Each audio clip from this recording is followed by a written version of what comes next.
سجق ولبن عيران، لك روح شايفتلك يا خال. من أطيب وأبسط وأسهل الوصفات.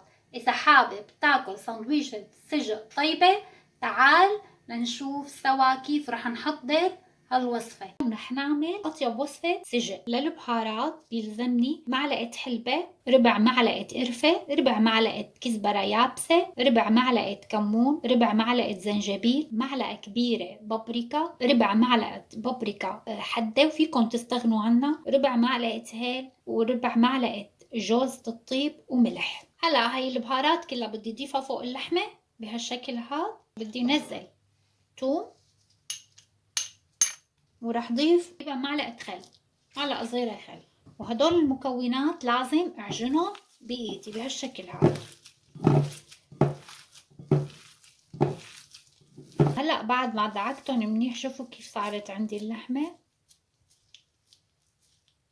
هلا بدي اضيف معلقة سمنة، ارجع ادعكم.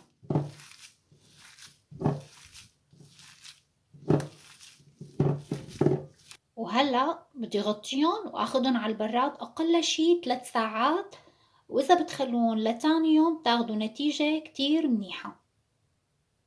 هاي عندي اللحمة بعد 3 ساعات. ميت المقلاية، بدي احط شوية زيت وبدي انزل باللحمة.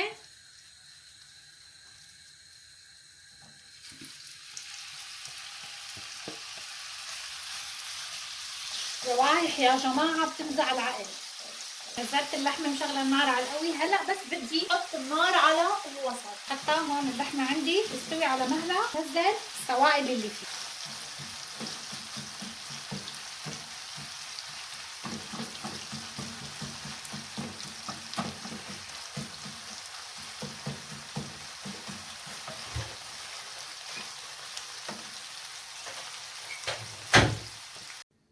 وهي الخبزة اللي عندي. هلا رح بلش انا افتح الخبز احط بقلبه السجق.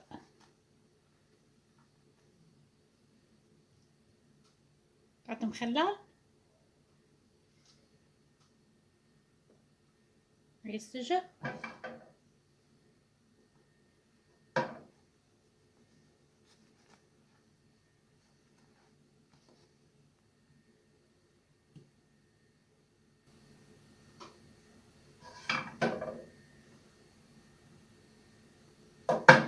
والدهن اللي عندي هون بهالشكل هاد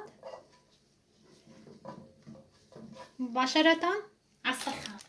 بدي اضغطهم بهالشكل هاد. وهي وصفتنا صارت جاهزة، وفي اطياب من اللبن مع سندويش السجق. اذا عجبتكم الوصفة لا تنسوا لايك واشتراك بالقناة. بشوفكن بوصفة جديدة.